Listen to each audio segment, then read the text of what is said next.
See the camp people with the voters leaders. When they see small money, then they fly to Dubai. The whole system is disappointing like beavers. Benue State farmers are being massacred. Sleep close one eye, full and go strike. Nobody is speaking, all the senators they hide. Poor man don't get lights for Naija.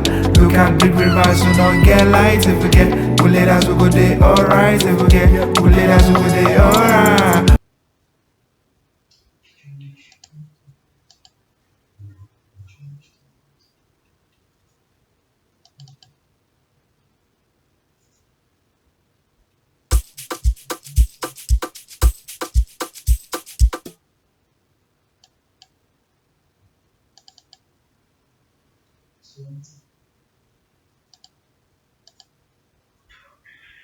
Hello, my chairman. That's my man.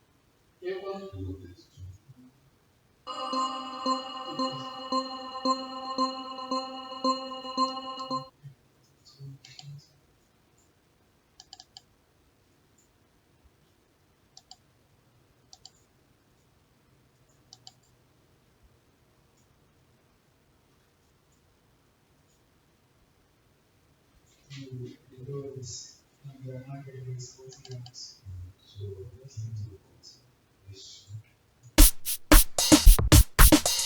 court.